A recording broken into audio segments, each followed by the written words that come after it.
Hello and welcome back. And I should say, sorry, been a few months since I recorded. Just life and other stuff got in the way, and we'll get back into that on the other side of this.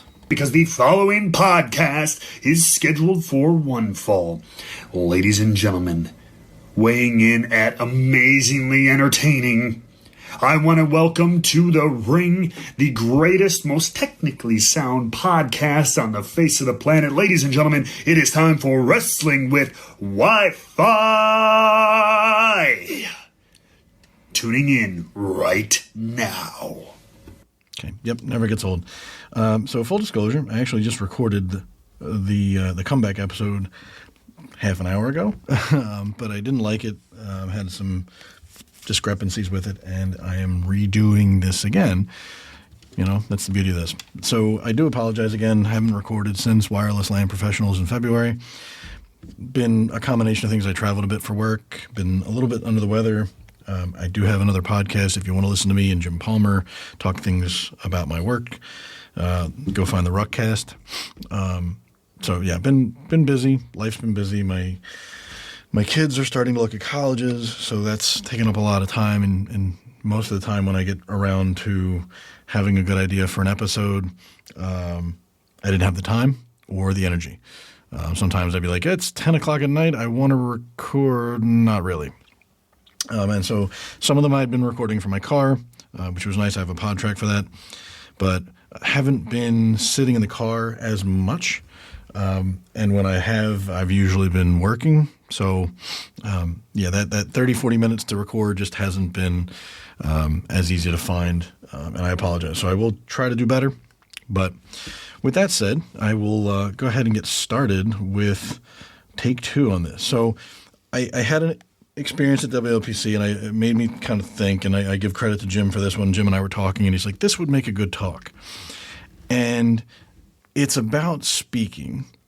And this has nothing to do with the podcast, even though I used to get terrified of recording, maybe not the podcast, but when I used to do some recording for voiceovers for training, it was a little bit daunting at first. This is about public speaking. This is about getting yourself up on a stage and putting yourself out there. And I have a few tips from my experience and just day to day, and one sort of pro tip. Okay, so I'm going to throw them out there, and then I'm going to go a little bit into them. I won't be too rambling on this one, I promise. Know your material, know your audience, and have thick skin. And then sort of a bonus there is don't be afraid to put yourself out there. The pro tip, well, you're going to have to wait to the end for that one. But so know your material. It seems like it should be obvious, but I'm saying this because when I delivered my talk at WLPC, it wasn't my topic. And so just a little bit about what happened. We had a topic for corporate that was selected. The submitter couldn't go, and we had the opportunity to fill in. And I'd never spoken before, and I was like the only one from the company not speaking. So I got the slot, did what I thought was a decent job, made it funny, fun, interesting, entertaining for a 10 talk. But it wasn't my material. I had no firsthand hands-on or any relevant connected information, experience, or otherwise. And I think it showed. I mean, at the end of the day, if you put me on stage to talk about making a podcast or things that I do on a day-to-day basis, having 4 kids running around going college visits, you can talk about that to the cows come home. You want me to talk about wrestling? I can talk about that again till the cows come home. But I ran with a topic that I knew about, but it wasn't like I could sleepwalk through the conversation. And you put me in front of 300 people, you add the nerves. It was, I think, a train wreck. Everybody was, most everybody was pretty kind about it, gave me good feedback. I certainly am not turned off to doing it again. But my one feedback there and pro tip for everybody is know your material. If it's something you're comfortable with, you don't need to read the slides. You don't need to look at the slides. You can just talk. And the slides are there to keep you on track. But you don't ever want to get up there and read. You don't want to narrate, so to speak. You don't want to be reading the slides the same as everybody in the crowd because guess what? If you're reading them, we're reading them, and it's kind of boring. So that's, first and foremost. If you know the material, you've got your comfort level, I think. And that's sort of, this is as much for me as anybody else, right? Because there's only probably about a dozen people that listen to this. I haven't checked the stats lately, but there hasn't been anything to check. Second, know your audience, right? So if you're talking to a crowd of 300, it's going to be WLPC centric because it's the crowd that it was delivered to.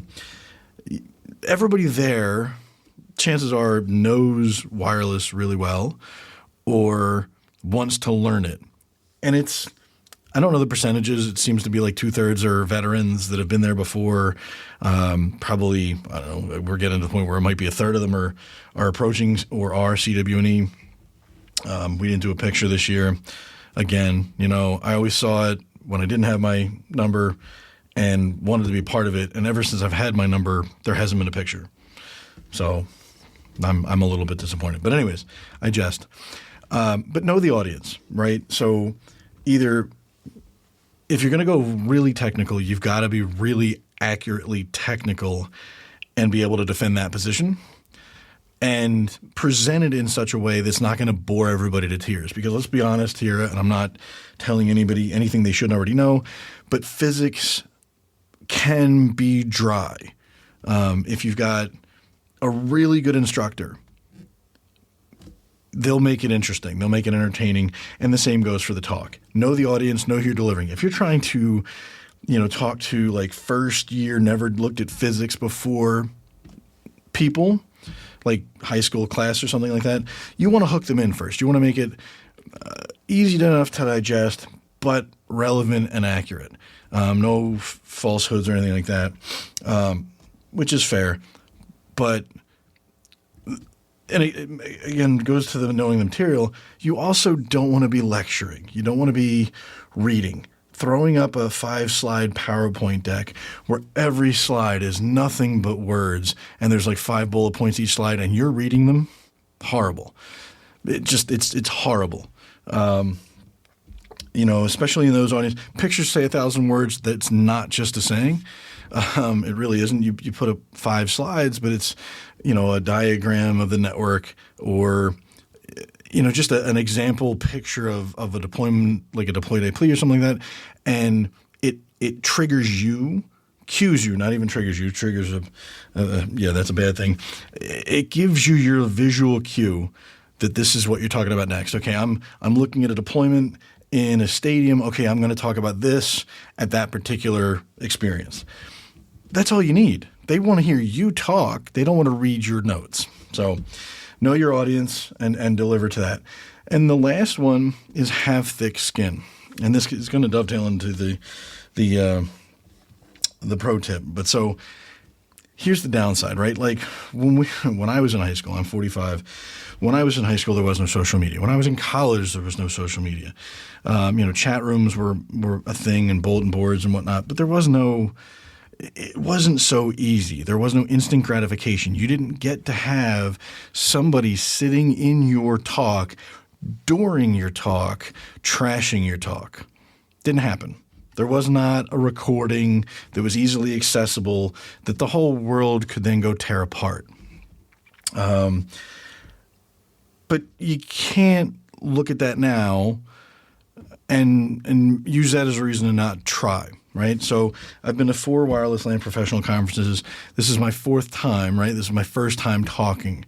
I had submitted 3 of the 4 times to talk, multiple topics in at least 2 cases. Never got voted in. It is what it is. I did a lot of soft skill stuff because, again, knowing your material is important. So it was soft skills stuff that was familiar to me, comfortable to me, that I felt confident delivering, and I could do it in an engaging way. And I actually had one for 2022 where I had the deck done before the calls for paper were out, and I had shared it with Jim, and he was like, this is really good, but it didn't fly. So go figure. But have that thick skin, because there's going to be those people in that audience that are going – they just want to make the points or whatever. They're going to comment. It is what it is. Either ignore them or whatever. But here's the pro tip, and this is where – it ties in with that, right? Don't be mean, okay? Because for every person that gives hundreds of talks a year or in their lifetime, there's that one person or these kinds of shows, there's a handful at least that are giving their first talk that have tried for years to get up on stage and finally got a shot. And they weren't voted in before, or they were terrified of submitting, and they finally got the nerve up to submit. And you're proving them right. It's the reason why they were hesitating, or at least part of the reason why, is because of that fear of putting yourself out there and then getting trashed. So don't do that, right? It's if you've got an issue with their presentation and you feel like you've got positive commentary to give them, offer feedback. I got plenty of feedback from people saying like, "Hey, no, you were fine. I knew it was a train wreck," but they were uplifting. A rising tide lifts all boats. Those who know me a little bit better were a little bit more blunt and gave me the feedback that I knew I needed. But there's always one or two voices that are just out there to trash you, right? So ignore them as the speaker, but don't do that as the audience. If you've got nothing nice to say in the honor of Mother's Day, which was just last weekend, don't say anything at all, or say it in private. Social media is forever. Everybody can see it. It's just not worth it, right? But that person, those people that took the time to make the deck, to present, even if it was for only 5 or 10 minutes, which I had a 10 talk and it went about 5, it was time that I gave up, that I used, that I sacrificed to put that together. Help me make it better the next time. And if you've got questions about a talk, social media's out there, LinkedIn, Twitter, et cetera, talk to me. Reach out. If I can answer it, honestly, I'm going to answer it. If I can't because of, maybe there's legal or proprietary reasons and you're a competitor, I'm probably going to plead the fifth. But it's a lot easier to be nice and supportive, and it's a lot more beneficial to the community as a whole to be nice and supportive than it is to just sit there and be like, I'm going to rip the ever-loving snot out of that because it's funny. So yeah, don't be that person. And if you're thinking about being that person, stop. If you've never put yourself in that position, if you've never put yourself out there and you've never taken the risk, don't. Don't take the chance. Don't bash them because they did. Because that kind of behavior is going to make people not present. And that's a loss for the community because there's people out there that have great things to say that are just – they've got the imposter syndrome. They're terrified. They're shy about public speaking. And we're losing their voices because they see how a train wreck of a talk can get trashed and they don't want that. So don't do that. Like we're losing out on people potentially. And if it's wrong – help them out. If you think it's wrong or you disagree, have a constructive debate because maybe how they did it and how you do it are different, but neither one is wrong, which happens a lot, especially in Wi-Fi. That's the joys of wrestling with Wi-Fi. There's more than one submission hold to make it do what you want to do. There's no, there's not necessarily no wrong way. I mean, there's definitely some wrong ways. There's a reason why bad fi exists, but be nice. It doesn't cost you anything to not be that person that trashes somebody. So I think that's my opinion. Like I said, I'm not going to avoid public speaking in the future. I may not be asked to speak publicly in the future, but or I may not get the votes rather. But I'm doing my best to make sure that I'm not afraid. I'm not hesitant to do it. I know what mistakes I made relative to Phoenix, or what my stumbles were, and I know I can fix them. So that's all I've got. It's a short comeback. I'm hoping I'll get back into a regular cadence, hopefully. I make no promises. I am human. But so, yeah, that's it. Know your material, know your audience, have thick skin. And if you're listening to somebody, do your best to either be supportive or just be neutral. That's it. All right. Hope everybody has a good one. That's the end of this one. Have a great rest of the day, week, month, whatever you want to look at. All right. I'll see you guys on the next one.